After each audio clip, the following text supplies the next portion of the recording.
Hey there friends, welcome back to the channel. My name is Sohum and I'm on a mission to spread peace, love, and positivity through music. Today I'll be reacting to more Ado, but this time we're not going to be checking out a song of hers or a live performance or a cover that she'll do. We're actually going to be watching a documentary about Ado. This is going to be really fun. I love the Ado rabbit hole that we've already experienced. I think just her discography is full of gems and there are still so many more to uncover, but it's also important that we get to learn more about her as well. So I think this documentary will do a great job at accomplishing just that. This one is titled Japan's Faceless Singing Prodigy, and of course you can check the links for the original documentary in the description below. Before we jump in, a massive thank you goes to Amy, whose generous support made this reaction possible. Thank you so much. Alright, now let's check this out. Japan has been producing some of the world's best pop music for decades, but barely anyone outside of Japan has actually heard it. Artists like YOASOBI, Radwimps, and Nujabes have brought Japanese music to international audiences. Nujabes, that's how you pronounce it? I always thought it was Nujabes. I don't even know how I know this group. I think there's like a few choice songs of Nujabes that I like. Good group. But this up-and-coming singer is going to bring J-pop to the entire world like no one has ever done before.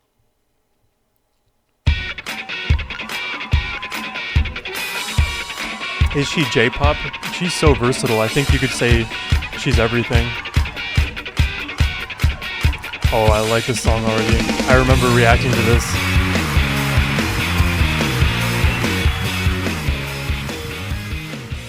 At 17 years old, Ado is your typical high school student, an introvert who is made fun of by her classmates and dismissed by her teachers for being too shy. But on the eve of her 18th birthday, Ado released a song that changed everything. This song,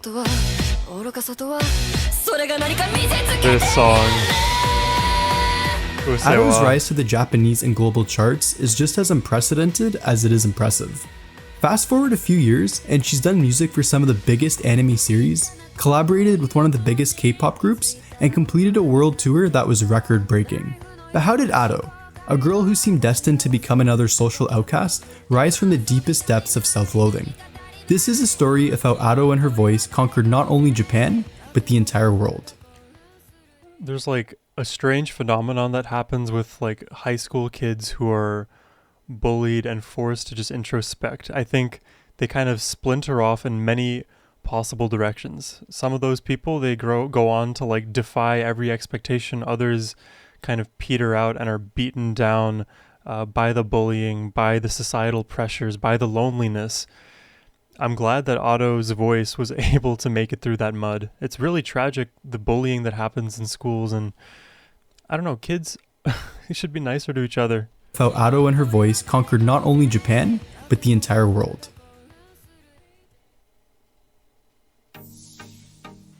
Ado was born in Tokyo on October 24th, 2002, and for a while this was the only personal information that we knew about her. Ado was first exposed to music as a child through her father's love for Kiss and Queen. She was also very fond of Disney film soundtracks, especially the ones with princesses. I was not expecting In elementary those. school, her dream was to become a manga artist and illustrator. She enjoyed drawing in class, but Ado's classmates would often make fun of both her and her drawings. When she was around 6 years old, Ado's cousin introduced her to Vocaloid through the song Daughter of Evil. Ado was immediately fascinated by Vocaloid and began using her father's computer to further explore it. If you don't know what Vocaloid is, it's basically a singing software that lets users create synthesized vocals. To say that Ado loved Vocaloid is quite the understatement. So, like, my understanding of Vocaloid here, just based on even this, is that the singing itself is completely digital, and you just recreate the sound of the human voice by selecting the virtual piano keys. So I could use my voice and somehow, some way, play the note on the virtual piano, and then my voice will be singing that note. That could be an incorrect interpretation though. If you don't know what Vocaloid is, it's basically a singing software that lets users create synthesized vocals. To say that Ado loved Vocaloid is quite the understatement. The most popular Vocaloid voice is Hatsune Miku, and Ado absolutely adored Miku. Ado described herself as being shy and insecure, and it didn't help that her teachers often reminded her of her shyness. It was only through music that Ado could save herself from her own self-loathing. So shout out Miku from Bandmate. Although she spent a decent amount of time on YouTube, Nico Nico was Ado's favorite video sharing site growing up. This Nico was Nico. largely due to the scrolling comments that would appear on the site's videos, and Ado wanted to make her own videos so that people would comment on them. Ado was, and still is, a big gamer, so when Nico Nico was released on the 3DS in 2014, she spent a lot of time on the site. She specifically became interested in Nico Nico's Utatemita category, after hearing Utatemita song covers from the anime. Oh, that's how you say it? It's not Utatemita? How did he say it again? Interested in Nico Nico's Utatemita category, after hearing Utatemita song covers from the anime Kagero project. Utatemita translates to I tried to sing, and Utaite are virtual cover. So villain I'm just going to say Utatemita, but villain Utatemita is villain I tried to sing. Is that a one-to-one there? Artists who post their content on Nico Nico under this category. Ado was inspired by the site's Utaite, especially since they would sing without ever showing their face or revealing their identity. So in 2017, Ado made an account and posted a cover of the song Kimi no Taion.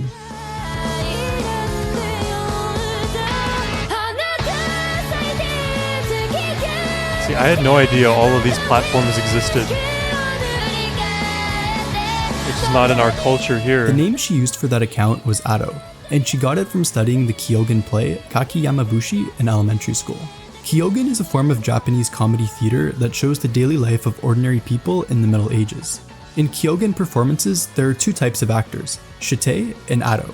She thought Ado sounded cool, and then later learned that Shite means main actor, whereas Ado means supporting actor. It's hard to compete for attention on the internet. I would know this very well. But despite the discouragement Ado faced, 420 subscribers, come on. How much do you have? 10,000. Good job, Goosebumps. You're on the way. she continued to post covers.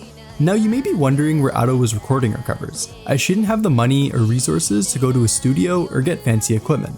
Well, Ado began recording in her room, and in spring of 2018, she created a recording booth in her closet by pasting paper and other soundproofing materials on. This to me, I don't mean to pause so much, I apologize for that. This to me is by far the most relatable thing ever, because I myself, I would rather perish than have other people hear me do my reactions, or hear others hear me sing, for example. I would rather practice in my own privacy, right? You have the opportunity to mess up, make mistakes, go crazy. So this is just I understand this. She created a recording booth in her closet by pasting paper and other soundproofing materials on the walls. Ado's lack of self-esteem made her worry about whether she could find a job after finishing high school. Ado has said previously that if she didn't become a singer, she would have likely become a NEET, which is someone who isn't in education, employment, or training. So in September of 2019, Ado said in a YouTube livestream that her goal was to do a solo live performance at Zepp Diver City by the time she's 18. Over time, Ado's talent started drawing the attention of not only listeners, but also fellow creators on Nico Nico. In December of 2019, Ado made her first feature on the single Osmanthus by Kajira, also known as Whale Don't Sleep. Her second feature was on John Yakatori's single Shika Benesse in March of 2020. The song didn't receive too much attention until 2 months after its release, when a particular part of it became popular on TikTok. In May of 2020, Ado was a part of Pony Canyon's compilation album Palette 4. She released 2 songs, both of which are region-locked to Japan though.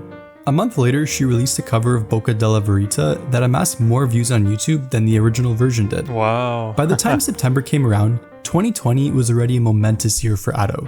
She featured on 9 songs already and officially joined a talent agency. But the biggest turning point of her career was yet to come. Ado returned from school one day and saw a Twitter message from a Universal Music representative. The company had been keeping an eye on her since Shika Benesse blew up on TikTok, and on October 15th, 2020, it was announced that Ado would make her debut with Universal Music Japan. That's amazing. For this project, Ado was paired with Vocaloid producer Seiudo, who she previously worked with before on Palette 4. It's so interesting to know that she was basically scouted. They heard her initially and they kind of bided their time. She went viral, but they weren't sold on her capability. And then once the dollar signs started lighting up in their brains, they're like, we have to get Ado. Man, I wish art was more appreciated earlier in that process, if that makes sense. granted, people want results and are monetarily driven. It's the world we live in, which is why I feel like there's a constant dance and battle, honestly, between freedom and expression through the creative like arts versus living, right? Financials, monetization. Oof. Producer Seudo, I could go who on she and previously worked with before on Palette 4.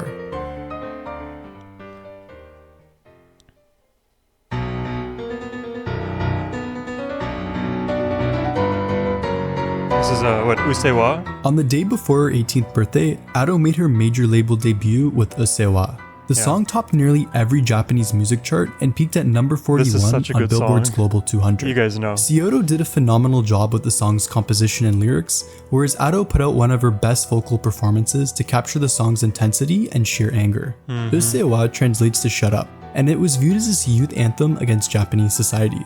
Its lyrics depict a girl who's fed up with Japanese society and its work culture. From the start, this song is both bold and unapologetic with its message. Japan's opinion on Usseewa was divided. One survey of 2,000 parents found that around 37% of them were against their children singing Usseewa.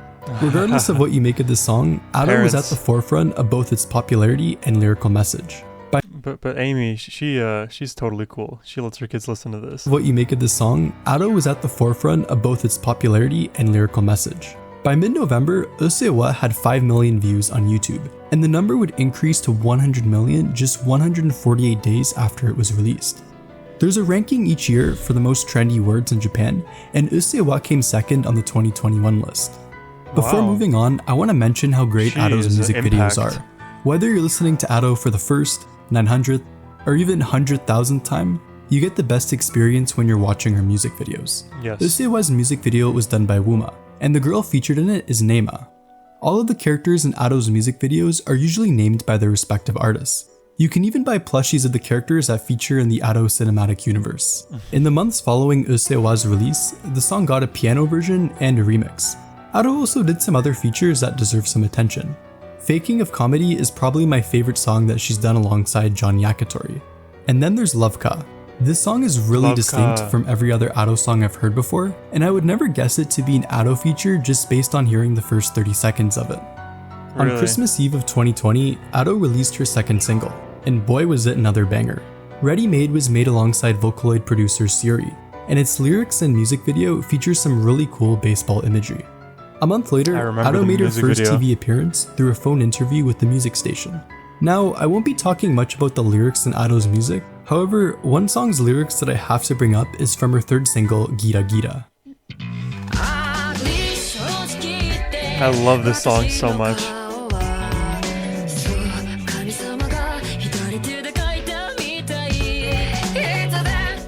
All of her lyrics are beautiful. I listen to the song at the gym sometimes while I'm doing cardio.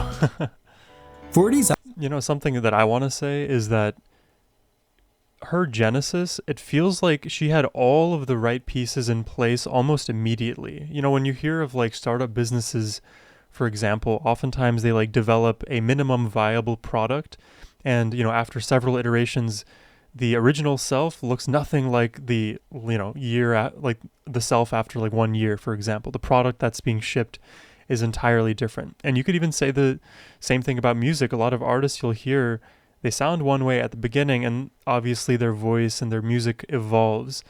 With Ado, it feels like there was a very consistent through line from beginning to where she is now. And obviously there is still evolution and movement one way and the other.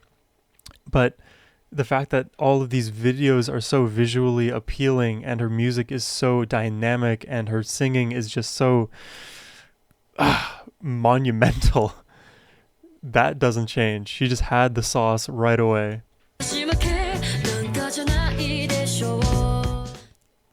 4 days after Gira Gira was released, Ado reached 1 million subscribers on her YouTube channel. Her channel currently has over 6 million subscribers and 3.3 billion views.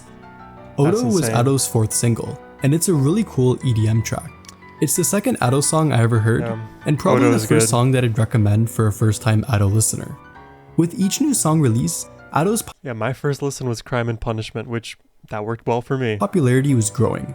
Enough so that in June 2021, Ado was chosen to be the second Japanese female artist featured on YouTube's Artist on the Rise series. Ado's official artwork is actually done by one of her followers named Orihara. The two met in 2019 after Ado liked some of the fan art they made. Since 2020, Orihara has been Ado's official image director, and they also create the costumes that Ado wears for her concerts. On Ado's 19th birthday, she revealed her official logo. Now you may be wondering why there's a blue rose on it. Blue roses were never a part of Ado's avatar design or branding until she found out the meaning behind them. In 2002, the same year that Ado was born, Japan figured out how to make blue roses. In flower language, the meaning of blue roses then changed from impossible to dreams come true.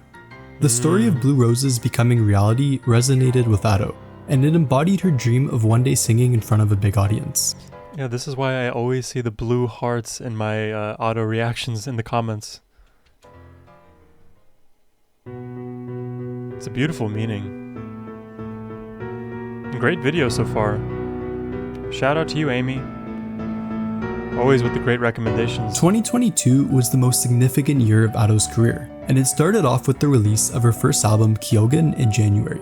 The word Kyogen comes from the same type of Japanese theater in which Ado got her name from. The album features 14 songs, and each track was done by a different Vocaloid producer. Okay, so let's look, because this album has so many bangers. Ready Made, banger. Odo, banger. Domestic Violence, banger. Freedom, I haven't listened to. Fireworks, banger. Aita Kute, haven't listened to that. Lucky Bruto, that one is really interesting. I like this one. I heard this most recently. I like it a lot. Gira Gira, amazing. Ashura-chan, really fun. Kokoro Tolu Nano Fukakai, I remember reacting to that early on. This album is like actually god tier. Kyogen really shows the talent and diversity that exists within the Vocaloid community. It's great that this album was able to share Vocaloid music with the more mainstream audience both in and outside of Japan. I don't think that many people know that the album's fourth track, Freedom, actually appears in Fortnite, as the song is played sporadically on the vehicle radio. The sixth song, Ai Tekute, was used in one of my favorite anime series, Kaguya-sama Love is War. However, it wasn't used in the anime, but rather the live-action adaptation. It's also worth mentioning that the 12th song, Motherland, was used as a theme song for the 2022 Winter Olympics on some Japanese broadcasts. If I wanted to bring attention to any particular songs in Kyogen, it'd definitely be Fireworks and Kagakushu. Both songs are more relaxed compared to the rest of the album, and they're definitely underrated for the number of streams they've received on Spotify. Kyogen was a big success in Japan, with it topping pretty much every chart it appeared on. It was also the first album by a female artist to sell over 100,000 copies in its first week of sales since 2008. The next 7 months saw Ado release more original songs and covers, but the most important thing during the span was that she had her first 2 live performances.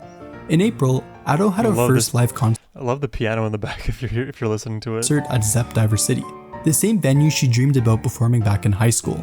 The event was called Kageki, and it was a big success. Her second show was at Saitama Super Arena to a sold-out crowd of 20,000 people and was called Campanella. 2022 was already a huge success, but the biggest moment of Ado's career was yet to come. I would love to learn that on piano, by the way. Send me the sheet music.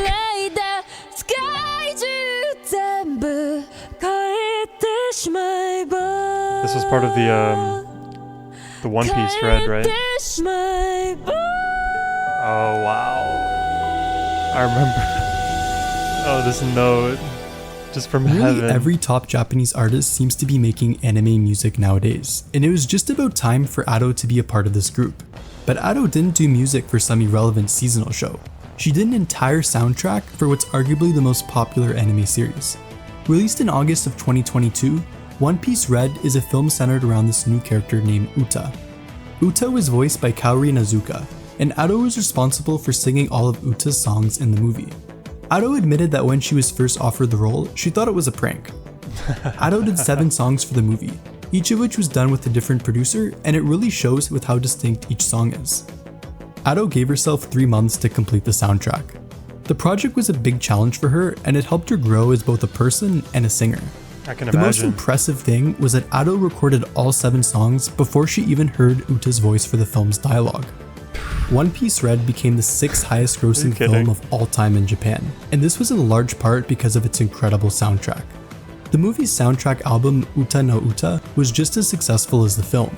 It was Japan's most downloaded album in 2022, and its opening song New Genesis became the first Japanese song to top Apple Music's daily top 100 global chart. Oh wow. The second track, I'm Invincible, is probably my favorite Ado song, but that's largely because it was one of the first Ado songs I binge listened to for a while. The third song, Backlight, really encapsulates that raw rage from Usseewa alongside I remember Backlight being my favorite. The rock, the energy, the power, the darkness.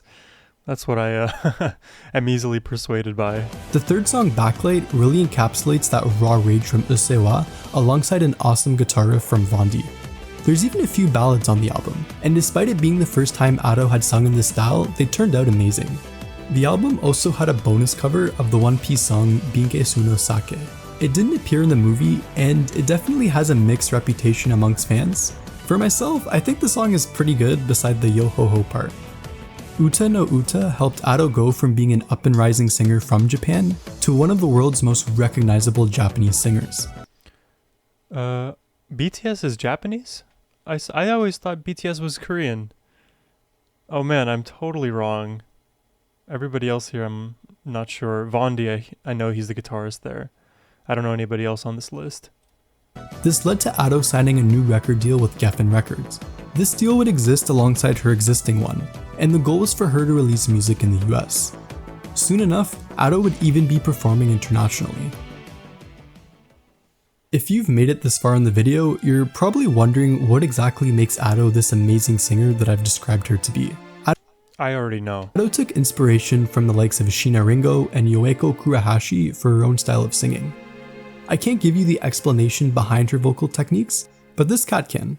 I'd highly recommend checking out their videos on Ado's vocals, or some other videos done by vocal coaches to really understand why Ado's so talented. Yeah, there's a lot of density to just what she's able to do with her voice. Not to mention the melodies, the lyrics, everything. A poll ran on Ado's social media accounts that asked fans what songs they wanted to hear Ado cover in an upcoming album. So in September, Ado released her first cover album called Ado's Utatamita album. It features 10 songs and is just over 40 minutes in length. Okay, let's look at this album now. So I've done reactions to 3, 4, 6, 7. I'm not remembering if I did 8. I think I did 8 Unravel here and then 9. The rest are not as familiar to me. It features 10 songs and is just over 40 minutes in length. The songs were chosen by Ado based on the social media poll and what she was interested in covering herself.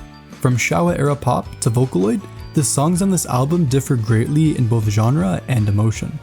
If you're gonna listen to this album, you have to listen to the original songs first, because they'll make you appreciate the covers much more. My favorite song from this album is Unravel. I'm in the very small minority of people who didn't like the original song, but the way Ado covered it alongside the new instrumentation makes it one of my favorite Ado songs. Shina Ringo is one of Ado's biggest inspirations, and I think she'd be very proud of how Ado covered her song Crime and Punishment. Then there's Kawaii Kute Gomeru. I think that's how you pronounce it. This is the ultimate Jimbro song, and I never thought Ado would be able to replicate the cute and feminine feel of it, but she did. Ado's Utatamita album was the 7th. And this narrator has to give Ado a little bit more credit. I feel like Ado is capable of pretty much anything. Ranked album in Japan out of every album released in December 2023. And it was a fitting way to end what was another amazing year for our young Utaite. On Ado's 21st birthday, it was announced that she was having a world tour. And as you would expect, her fans went crazy, myself included. Now, I didn't think Ado would come to Toronto, but I was still really disappointed to find out she wasn't coming. I looked into doing a New York trip for the sake of seeing her, but I couldn't even get tickets for the New York or Chicago show. Wish tickets sold out almost instantly. Even if you were in the queue for tickets long before they went live, you still weren't guaranteed to get them. The most unfortunate thing about this was that scalpers made sure to take advantage of this. One thing I found especially amusing was the plethora of memes online about Ado hating Singapore because she toured most major Asian countries excluding Singapore. The biggest concern with this tour was obviously how it would take place given Ato's choice to hide her identity. And what was the answer? Right. A box. Where have we seen this before? It reminds me of a certain pink creature. It also reminds me of her in her closet. It's almost like the cage is just like she's in her childhood bedroom, just singing her songs. It is different, but you're still enclosed, right? Taking videos and photos during Wish concerts was prohibited, and for whatever reason, a lot of people thought this was a stupid rule and didn't follow it. Nevertheless, all of the 14 venues on this tour were performed to sold-out crowds, and it goes to show how popular Ato is globally, and this tour has made her brand even more recognizable. Ato's second studio album Zanmu will be released on July 10th. Zanmu translates to unfulfilled dreams, and we already know 13 out of the 16 songs before it releases. Yeah, so at this point, this has already been released, and I've listened to, I believe, a handful here. I'm not going to be able to read the Japanese. Zero, definitely. I've listened to, I believe, Mirror. Yeah, I can't read most of this here. The oldest song that appears in Zanmu is Ea no Akarui, which came out back in 2022. It's a really beautiful love song, and I consider it to be the most underrated Ato song. I'm a Controversy is one of the few Ato songs I really disliked at first. However, it really grew on me when I understood why the chaotic and messy nature of the song fits the lyrical message perfectly. I'm a huge fan of city pop and other retro Japanese music, so when I first heard All Night Radio, I knew I'd be binge listening to it for a while. I would love to see Ato make more music in this style, and the best thing about this song isn't even the music. It's the fact that before the official music video was released, Ato posted the song on YouTube accompanied by photos of pad thai. Show is by far the most popular song on this album, and it should stay that way after its release. It'll probably be her third most viewed video on YouTube soon enough. Show is most similar to Odo. I thought it was kind of overrated at first, but when I came to appreciate all the smaller details in the song, I understood why it blew up so fast. Show is also used as the theme song for Universal Studios Japan's Halloween campaign. My favorite song on this album has to be Himawari. This song is so gentle and warm. The lyrics are about showing appreciation for either a friend or lover, depending on how you want to think of it. It's also the theme song for this lesbian TV drama, which is pretty cool as well. Kura Kura marked Ato's return to doing anime music, and once again, she did an amazing job. It was the opening for the second season of Spy Family, and I remember binge watching the first season after finding out Ato was going to do the second OP. What I really like about Kura Kura is that it not only fits the Spy Family vibe perfectly, but it's also a good standalone song. There's also a song called Chocolate Kadabra that was used for the 60th anniversary commercial of Lotte Well Food. Lastly, I wanted to mention how the music video for Value was done entirely on an iPad. I don't think Zanmu will be received better than entirely on an iPad. Man, I feel so like, even though I feel technologically literate sometimes, when it comes to like animations and graphics, and you guys can probably see by my thumbnails, I am not the best graphic designer. The fact that people are like animating full-on music videos, I need to hire them, I guess, for my thumbnails. Video for Value was done entirely on an iPad. I don't think Zanmu will be received better than Kyogen or Uta no Uta, but I do think it'll top most of the Japanese charts that it enters. LeBron James. Scream if you love Auto. The LeBron James. As you can probably tell by now, I'm a pretty big fan of Ato. So in this section, I'm going to go over Ato related stuff that I haven't mentioned already that'll give you a glimpse of the iceberg that comes with being an Ato fan. The most relevant song that I didn't mention already was Ato's collaboration with K-pop group LE SSERAFIM. She appeared in the Japanese version of their song Unforgiven, and I remember when it first came out, Ato was receiving a lot of unnecessary hate for it. There's no mention of Phantom Sita at this point, at least, or Tokyo Cannibalism, any of those like collaborations she does. One of the least streamed Ato songs is ironically a collaboration with YOASOBI's Ayase, the same guy who produced Racing Into the Night and Idol. Ato did a cover of Twinkle Twinkle Little Star for April Fools, and the video ironically has over 4 million views on YouTube. I could pretty much talk about every Ato song, but for the sake of time I'll leave it at that. Maybe I'll do another video on that topic because there's just so many good songs that I didn't get to mention. Ato was learning English in preparation for her Wish tour, and she said before that she'd love to cover a Billie Eilish song eventually. Ooh. Oh, which one? Oh, put it in the comments. Which Billie Eilish song would you love to hear Otto cover? Maybe Lovely. That one I've been listening to recently. Let's fix that camera. Maybe Lovely. There's a lot of great Billie Eilish songs. I'll go with Lovely for my answer for now. We'll see some Otto English covers in the far future. You know the avatar that's associated with Otto? Yeah, her name's not Otto, but actually Chando. So the voice who sings is Otto, but the character itself is named Chando. Another Otto-related character worth mentioning is Hachan. Yeah, this tooth with a face. So when Otto got her wisdom teeth removed, she supposedly drew Hachan while recovering, and the character became a big enough inside joke with her fans that they made merch of Hachan. I swear, she could like take a video, she could do anything and it would go viral, or it would sell like $1 million worth of merch. Like she could take a video of her foot for like 5 seconds, it would get 1 million views. Speaking of merch, Otto has done some really cool merch lines. We had the plushies that I mentioned before, a novel, and even a fashion line that was, well, insanely expensive. Otto even has her own original character with Sanrio, the company behind Hello Kitty. It's a blue cat named Otto Rosa Taromeri, or Otto Rosa for short. And in last year's annual Sanrio character rankings, Otto Rosa came 52nd out of the 90 characters. Wow. Here's some more irrelevant Otto facts that came from her Japanese fan club Doki Doki Secret Base. Otto has won Oh, I gotta read these facts here. Lucky number is 2. Favorite, I thought he was gonna read them out. Favorite color is blue, surprise. Her favorite season is winter, and her favorite weather is sunny, with lots of clouds. She's 157 centimeters tall. Oh my god, I don't know what this is. 157 centimeters, 2 feet. 5.1, so she's a shorty. Even though, like, sometimes in the live performances, she looks rather tall. Her character Chando is 163 centimeters tall. It's very specific. She loves Disney movies. One of the few Western artists she listens to is Bruno Mars. Hey, Bruno Mars does collaborate a lot with Eastern artists, you know, refer to apate. Let's see it happen, Otto and Bruno. She's right-handed, but uses her left hand to hold the mic during live performances. Okay. Facts that came from her Japanese fan club Those are Doki random Doki fun Secret facts. Base. Otto has won a number of awards and even appeared in some commercials, most notably with McDonald's. I don't know who is responsible for the McDonald's collaboration, but they managed to mess up both its music and visuals.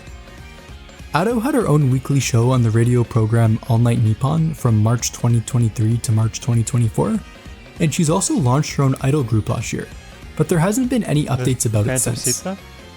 If you couldn't guess already, Otto's a big fan of anime, and there's even a list of her 20 favorite series if you want some new show recommendations.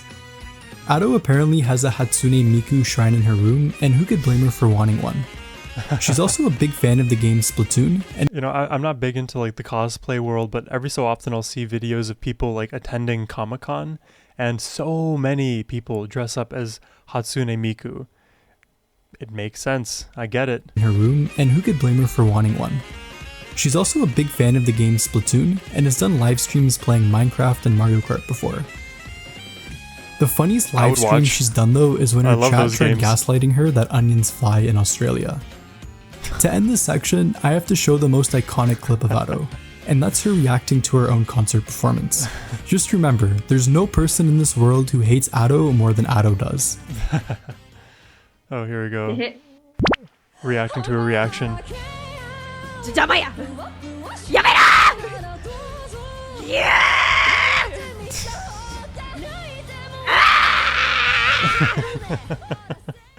I get that. Even like when I listen back to my own reactions, I'm like, do I really sound like this? Or I'm stuttering over my words, or I just said the most unintelligible thing, adding no value.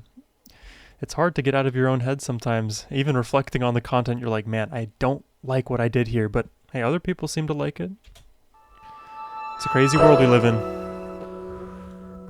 Within 7 years, Otto went from recording covers in her closet to becoming one of Japan's most recognizable music figures.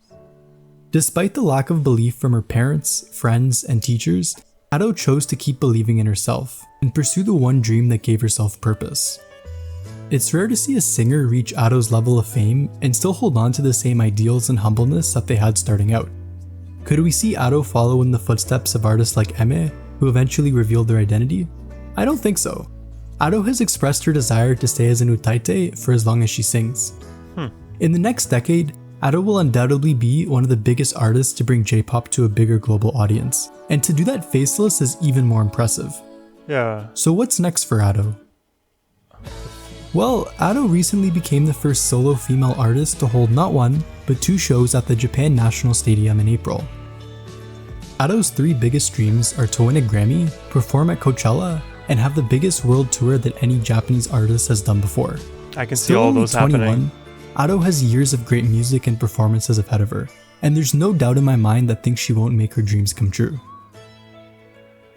That concludes my very long rambling on Ado. This is the biggest video I've made on my channel so far, and it took a lot of time and effort to make, so I hope you enjoyed it. Let's give If you want to listen to every single Ado song and cover, you can find it all in this playlist. I'm hoping this channel can reach 1,000 subscribers by the end of the year, so please consider subscribing if you enjoyed this video. 10,000. So yeah, what are your thoughts on Ado? Let me know in the comments. Otherwise, thanks for watching.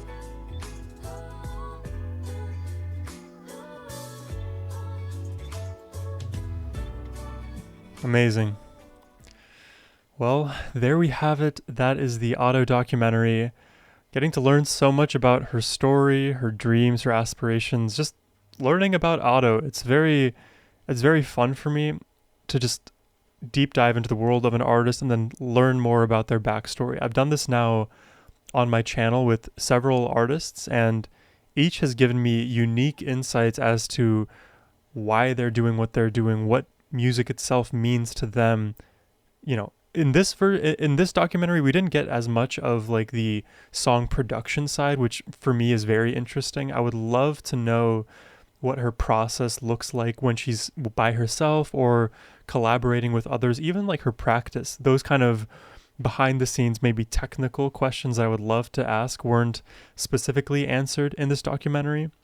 I guess something else that I wish was also, like, I think more spoken about here is the faceless aspect of what she's doing. You know, we got that mentioned with the live performance and, you know, being concealed and not allowing pictures and all of that good stuff. But how does she interact with the music world, right? She has to meet with producers. She has to talk to other collaborators. Unless she's wearing like a mask or an entire like getup that disguises her, I don't know how she would get away with being faceless for so long. And I truly hope that it never like happens where somebody like exposes her. I've seen this happen with, you know, even YouTubers actually, where they would like to remain nameless, but in the end, you know, haters and random detractors, they go about doxing and revealing, you know, private information. That's just not cool. So, you know, I'm very hopeful that Ado can do what she pleases with the faceless aspect of what she's doing. Really great documentary though. I was also very surprised to learn about, you know, her influences. You had the Queen and you had Kiss. Queen and Kiss are bands that I'm definitely aware of, and I've done a few reactions now to Queen on this channel, but my overall, you know, body of knowledge for those groups isn't there. But what I do know roughly about those two is that they don't sound anything like Ado. And the fact that she's also like watching and loving Disney movies on top of that, it's just, I guess it goes to show like humans are capable of so many things. We can have so many simultaneous interests that seem to like butt heads with the other. Like for me, I love to spread peace, love, and positivity, but I also love me some death metal. Okay, not death metal per se, but more like hardcore metal, hard rock, metalcore. And I don't see a conflict. It doesn't have to be this or that. Everything can interact with the other thing, or can exist in separate silos. Life is an interesting kaleidoscope of things. Yeah, this Ado rabbit hole has just been so fruitful, so rewarding, and hey, there's more Ado reactions coming your way. So if you enjoy my style of reaction and just what I do over here, hit that subscribe button. And if you would like to request a reaction yourself, please hit the link in the description box down below. And as always, my friends, have a wonderful rest of your day. Take care and peace.